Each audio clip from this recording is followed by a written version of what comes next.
Right. Welcome to Jazz Voices Live, where we're shining the light on great jazz vocalists from everywhere. And today we are chatting with Ms. Kathy Wade, Cincinnati's own Kathy Wade. Hello. Hi, thank you so much for good. Sorry. Great. Grabbing things, as they say, which I Eh, should probably not be doing. Oh How no, are you? we're at home. We're at home now. Okay, Okay, relax. good, because I'm going to fan myself.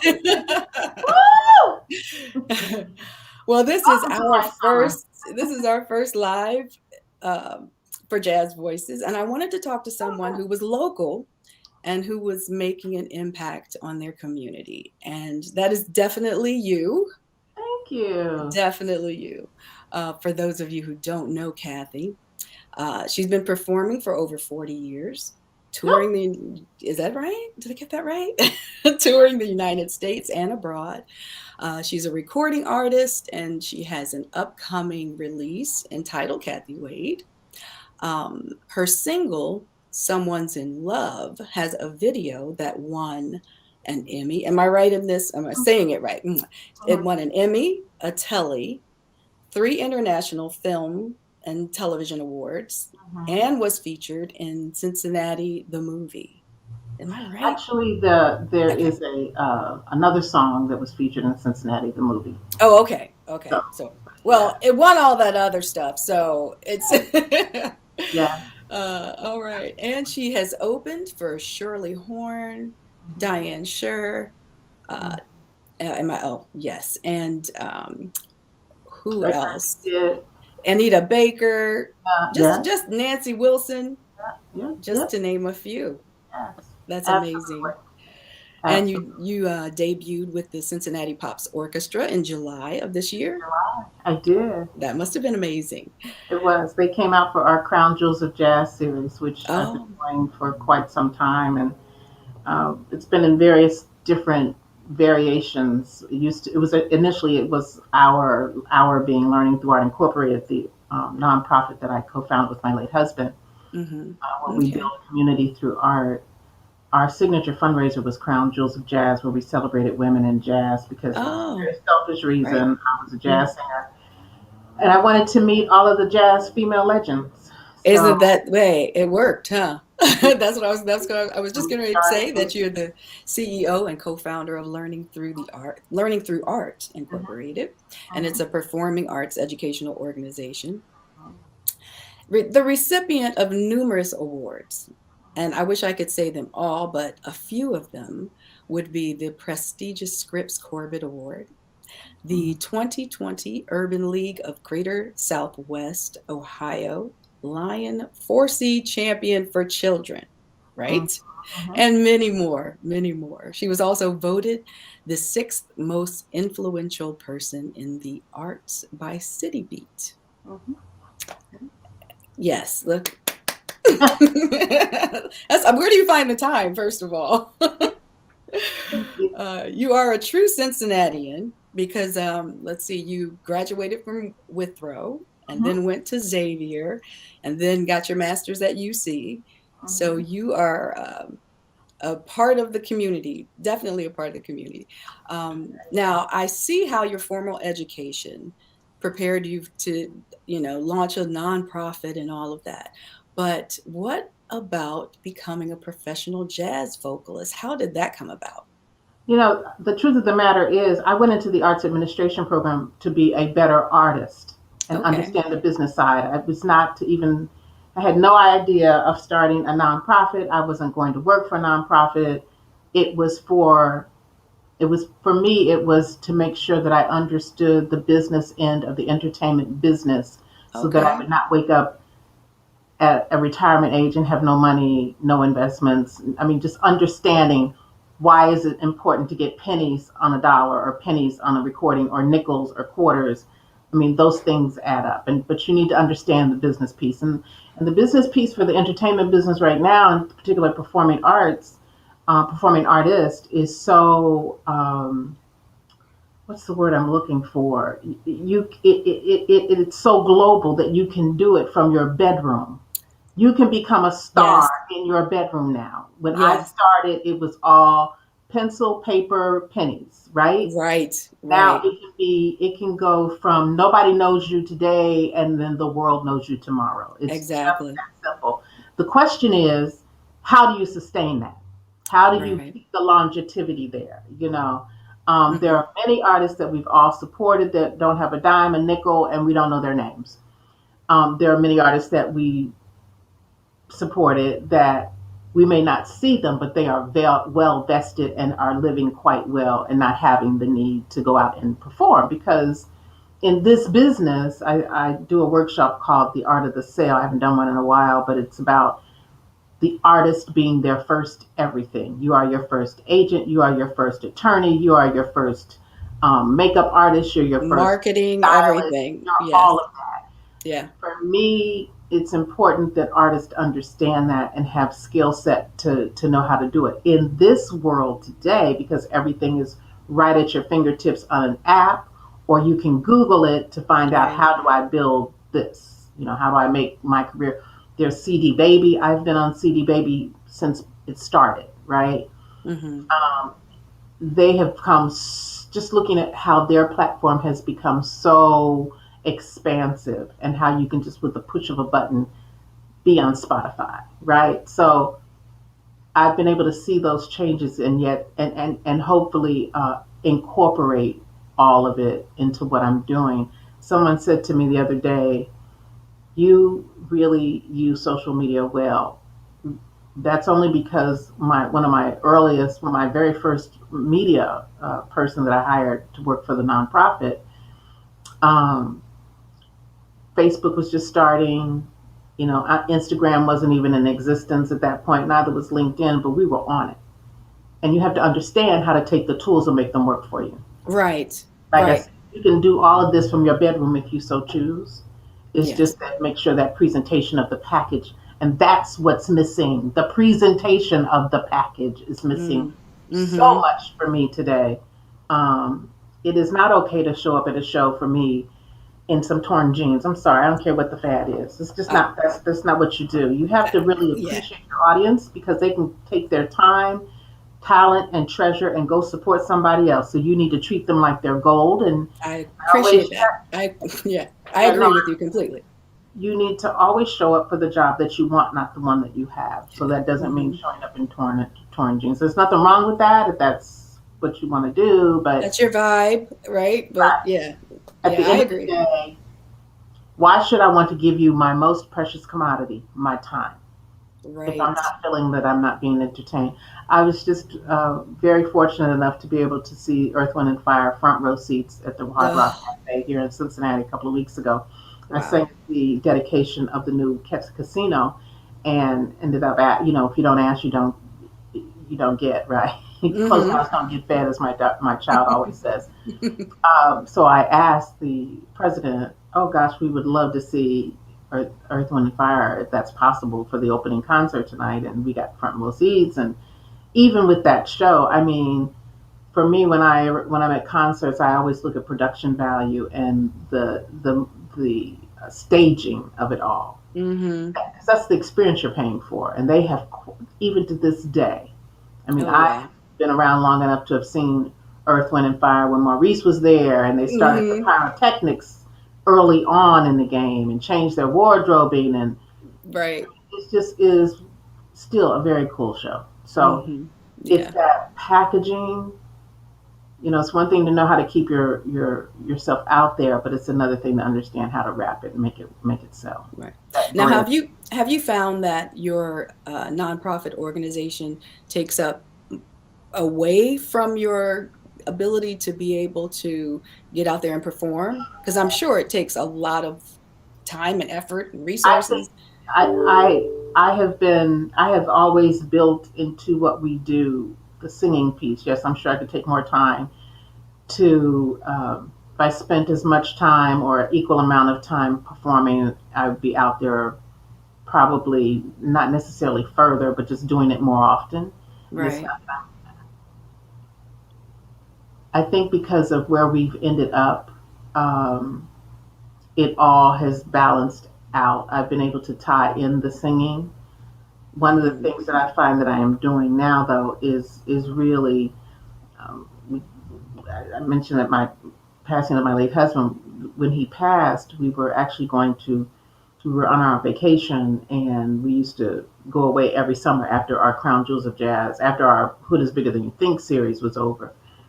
And that particular summer, we were going to discuss, let's put the Kathy Wade product out there now, because we've got all this additional bandwidth and recognition and branding. Mhm. So let's just put all of this concentrated effort behind that. And he passed away, and things kind of shifted. Mm. But you can't be taken off your path that you're supposed to be on and that you're going, because you can't fight it. So Right. things keep coming my way, and now I'm at a point where I understand the business and the tools that are available to expand your brand. Um, Right. and I'm not afraid to use them. I think more so than anything is just the fear of success, and I don't have that. All right. So, All right. So let's talk about the new record. You got to, so I it's on this is something that's in the just been in the process or works what? for a while. Mhm. 6, 7 years ago, I worked with Bill Cunliffe, who is a Grammy award-winning arranger. Used to teach at Central State and was here Mhm. in Cincinnati for a good chunk of time. And he's been on the West Coast now for the last 30 years, which I can't even believe, because he was here recently. And he said that in his induction speech for the Jazz Hall of Fame here in Cincinnati. And I looked at him after the show and said, "You can't. You haven't been in LA for 30 years." But when he first went out, he produced my first CD, which is still selling, which is Mhm. amazing. Hey, it's Um, evergreen. yeah, Yeah. Mhm. he did a wonderful job on it, and there's some great tunes. So it's still got life. Mhm. And he said he'd been there 30 years, and I just keep thinking, oh, wow. So probably 7, 8, maybe years ago, I found myself back in LA doing half of a CD, and I still have that half of that CD. Interestingly enough, there's a project that Bootsy's folks are doing to help raise awareness and dollars around revitalizing King Records here in Cincinnati Okay. and its legacy. And or keeping the legacy alive. I shouldn't say reviving it. The legacy's definitely there. Just finding the dollars to do the building, and I think there's a museum and recording studio, and Mm. Mhm. At any rate, they're putting together for several CDs of people who have donated music, and I Okay. decided to donate um, a song that's on my initial, my first and only CD. It's called "Spice of Life." It's a blues tune by myself, Bill Cunliffe, and Ted McConnell, who wrote lyrics and music.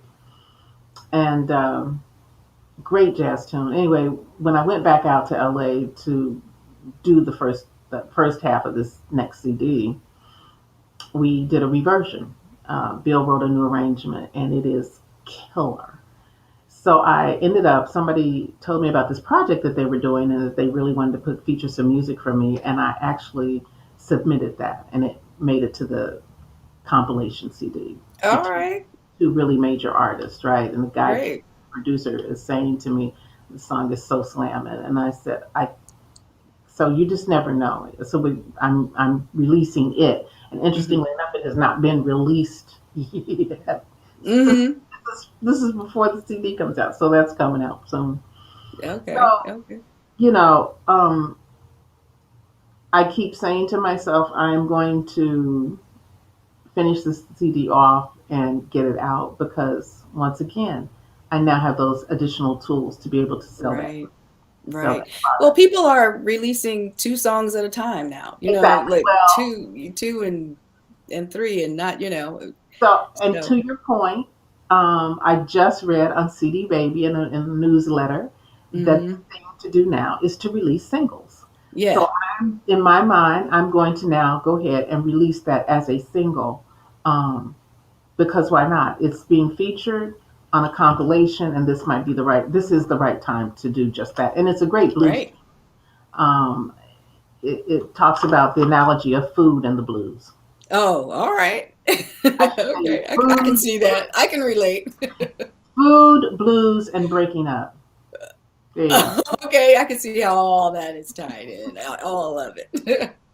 Now, I know you work with a lot of musicians in the city. I thought that you were married to Mike Wade. Oh yeah, This is you're the not the first funniest thing. person. You get that all the time, right? Well, people will. I think they make the assumption.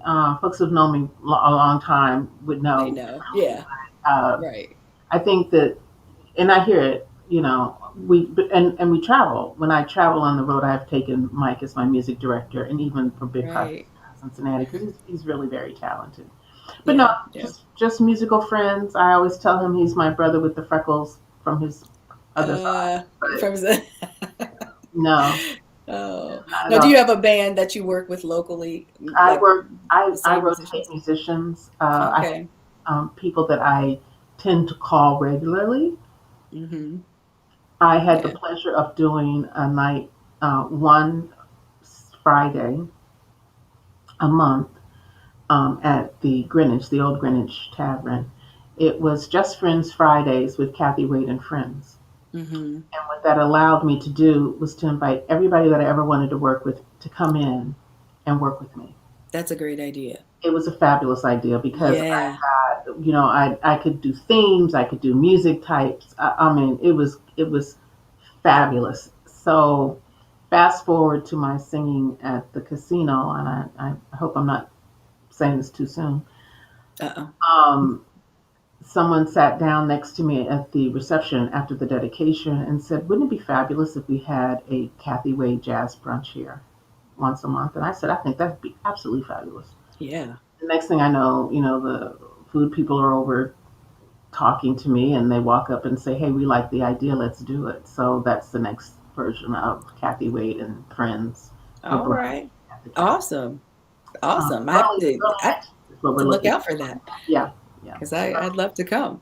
Um, I cannot go without talking about this pandemic and Oh, yeah. what is it, how it has affected musicians. And so, what did you do during the lockdown to keep you I inspired worked. and you worked, I worked just on keep you getting that little creative? Emmy right there. Ah, let's see the um, Emmy. That's awesome. even to my surprise, this was not the goal when we Mm-hmm. started out. Look We at that. have learning to, isn't that beautiful? It is. She's Yes. gorgeous. She really is. I call Yes. her Emmy. But anyway, You call her Emmy? I do. We have a program called Books Alive for Kids where we make books come alive through sight, sound, and touch. You read the book, you make a craft, and then there's a performance. Of course, schools shut down uh, Mm-hmm. with the pandemic, and we couldn't take in live performance. We could take anything in, right? Right. So it moved us to, it forced us, not forced, it allowed us to pivot Mm-hmm. to creating an online platform with Books Alive for Kids. We had so much content with all these books we've done over the last 23 years. It's 63 plus books. So it gave us an opportunity to um, put all the material on an online platform for parents, teachers, caregivers, child care providers, and kids to go on and work with the material. All right. Mm-hmm. That's the first thing we did. Then we had to figure out what to do about the live performances, because the thing that makes this particular performing arts literacy program so interesting is that you read the book, you make a craft, and then there's this show. We needed that show component, right? Mm-hmm. The whole idea is to find different modalities to engage kids and families to read. I don't Right. understand why you wouldn't want to read. Of course I wouldn't, because I've always read, right? Mm-hmm. But Mm-hmm. for that kid that's struggling for whatever reason, that kid, that adult that's just not picking up a book and appreciating what that book can do, how you can travel anywhere on this planet and beyond if you can read. You can do anything Yeah. if you can read. Yeah. So my quest in creating this program was really all around how do we get them to read. Mm-hmm. And if reading a book by itself doesn't get it for you, then let's take that same book and find a craft you can make related to the story and the theme. Oh, that didn't get your attention. Well, now let's bring a live show in about this book. And by that time, we usually have your interest. Yes. Hopefully, we've got you reading. Right. Right. So, with that being said, we had to figure out the performance part. I had started out working with DeAndre Means from the Children's Theater, trying to put programming together, and we both realized that we needed something a bit more sophisticated in the development and the design and the production value. We had already been nominated for 4 different Emmys for 2 books 10 years ago that we did special TV shows for on the live performances. One was the Sound Heaven's All Star Jazz Band was the first one, and the second one was The Little Creek. Our actress in The Little Creek at the time was only 5 years old, and she's now a Disney actress. Oh, okay. And at that time, she couldn't even read. But pivoting, making sure that we had that very integral part of the performance was very important. So, that being said, I went back to our original director, Zoe Weston, who is a 28-time Emmy winner, and said to him, "So, this is where we are in the middle of the pandemic, and we need to create these shows. And I need to know if you're interested. We can put a very small crew together, given that we are in a pandemic and that we have to follow all protocols with a very tight production staff and masking and all that. This is even before the vaccine." Mm-hmm. So I said, "Oh, and by the way, I don't have a big budget." And he said, "Not to worry, we're going to do this." And so we did. And we've done, in addition to our original 2 productions, we have added another 4. We're shooting for 13 episodes, as we call them. And where can people see Well, you have to these? subscribe to our platform. So if you go to Okay. booksaliveforkids.com, you can Mm-hmm. sign up. And once you sign up, you get access. You get a book pack every month. And with that book pack, you open up the world to our streaming of all of our episodes. Okay. Now, all of this came about Because through of your a pandemic. through your because of a pandemic. But let's go a little further back. When you started the nonprofit 20 Oh, some so odd years ago, like how did that even come about? well, 30 years ago, my late husband said to me, I was doing programs, schools and programs, long before I met him. Because in my mind, while I was waiting for my star to ascend, wouldn't it be cool if I got asked to come back to my school to do a performance? Because isn't that a sign of You are just making it?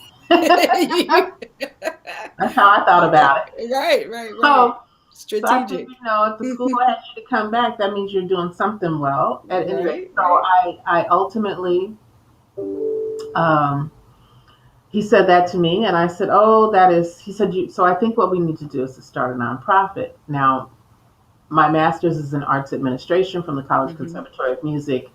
One of the things that you had to do while in the program was to do a 501c3 application, and I surely was not interested in doing another one. So I said, Right. "Well, I tell you what, if you get us, incorporated as a 501c3, I'll run it."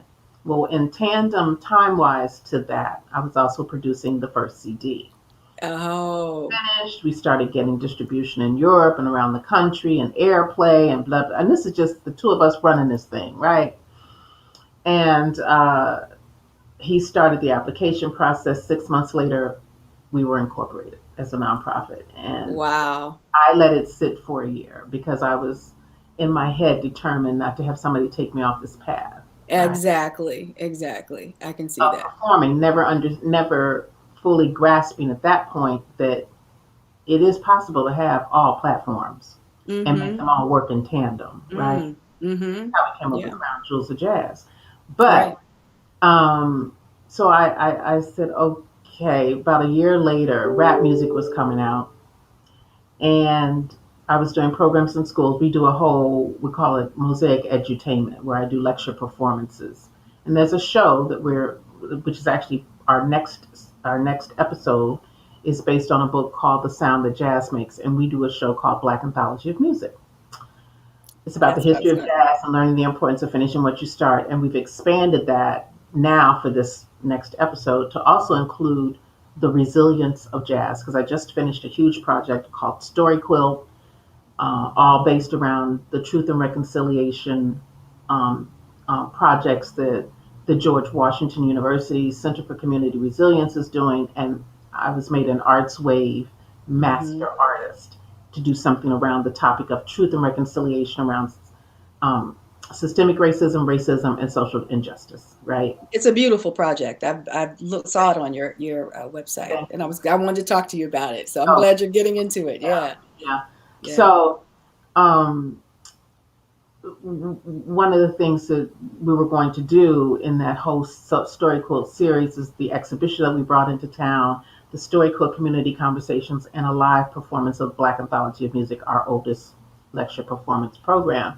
Hmm. Because of COVID and the variant, we decided to postpone it and make it a television show. But that was the show that I was doing, and in that show, we traced the history of jazz from Hmm. Africa all the way through, and how it has influenced all the music that you hear that's in this Yeah. country, right? Oh, I would love to see that. Yeah. Jazz is America's classical music because it is the Yeah. music that has been developed here and it's indigenous to this country, right? Right. Right. So I was doing my program back then, and somebody thought that the sounds that you hear on rap music were an instrument, and the scratch noise, and I was Hmm. livid, and I went home. I mean, I didn't let them know I was livid, but I went home fussing to Hmm. my late husband, and he said very quietly, because he was always very quiet. And, sometimes with somebody like me, you get it done faster when you just quietly say. And he just quietly said, you know, we have a 501c3. We are a 501c3. What you could do is get a grant. And then you can go expand your program so that you're teaching more kids that that noise is not an instrument, that it is percussive and how it is made, and that it is da da. And I said, oh, light bulb. Right. So I called a friend of mine who was in the junior league with me at the time, and she was a great grants writer. She still is. And I said, I'm going to go for this first grant. And it was for the Jurgens Foundation. I think I asked for Hmm. 8,000. I got five, and we are now 30 years old next year. Wow. And they say it is very difficult to get grants for nonprofits. Well, they say That's what that. I've heard. I've heard that you can't really depend because I'm thinking about starting a nonprofit myself. And I've heard that they say you can't depend on grants. You need to make sure you get private donors and Mhm. I don't know. I don't know. Fundraising is But fun. It just depends. Fundraising. I mean, you need to have stream. You have to diversify your streams of income. I would agree certainly. with that. Yeah, yeah, yeah. Definitely agree with that. Okay. All So right. we've been very fortunate enough to not only identify our first grant, but just being able to keep partners that have been with us all 30 years or very close. Right. Well, Multiple. that's a tremendous blessing. You've raised over $6 million. Am I right in that? I think I saw that on your website. Yeah, it's probably more than that, but More we'll go than with six. 6 million. It is That's six. wonderful. You are truly making an impact in your community, and I can't wait to hear the CD or Thanks. the single when you release it. I Now, want you now to that we've had this discussion about the single, I'm really thinking, oh, let's just go ahead and release the single and get it out see there. that works. That's Keep great, that and we'll all talk from again. a conversation. See, Yeah, we'll talk again when you release it. So we'll make absolutely. sure.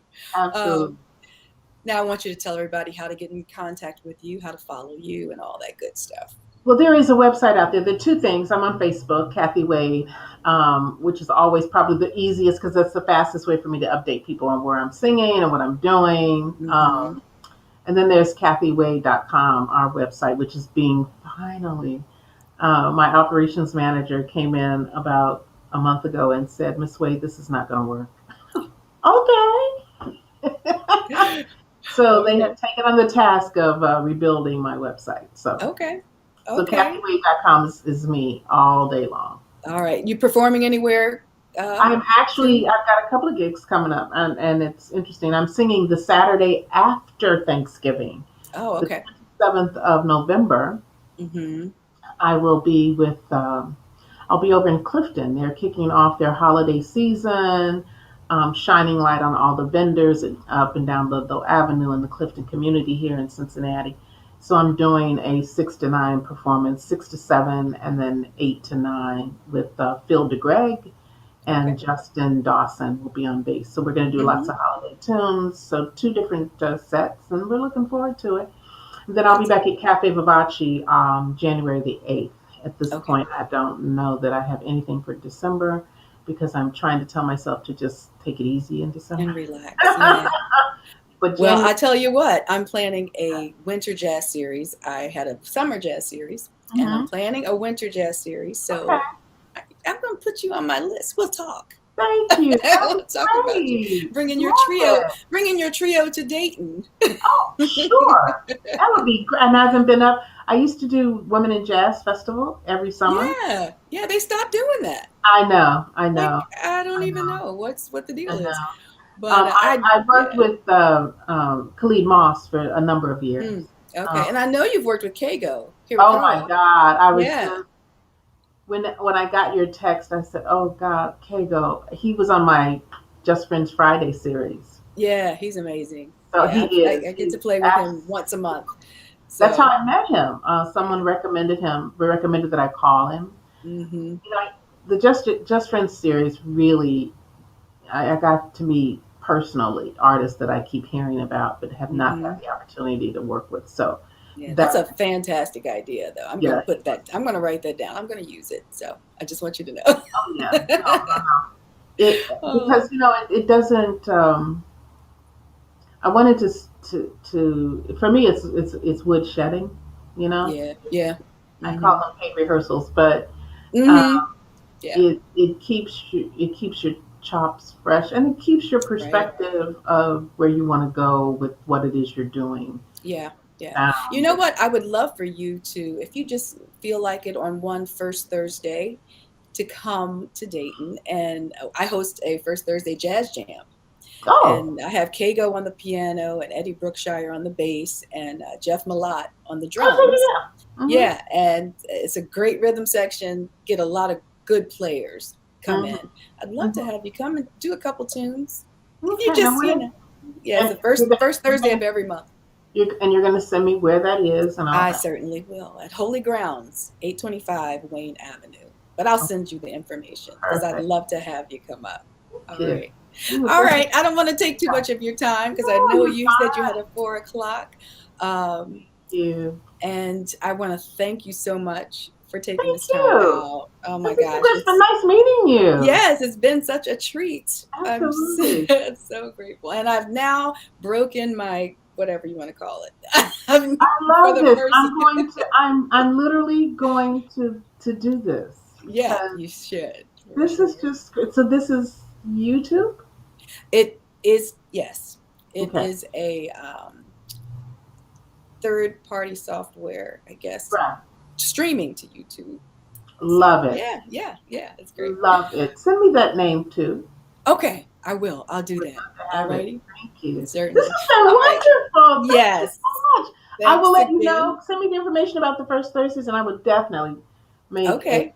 a run to Dayton. I've got lots of friends there. I've worked with the Links chapter in Dayton, Ohio, on my Books Alive for Kids program. So let me Okay. know. We'll round up some folks and have them come out. Oh, great. That would be great. Okay. Well, Absolutely. for everyone who is listening, please subscribe to the Jazz Voices channel because we're going to have more interviews coming up. And Kathy, thanks again. Thank you. Until next time, All we'll see you right. later for more Thank Jazz you. Voices. All righty. Take care. Uh huh. Bye bye. Bye bye.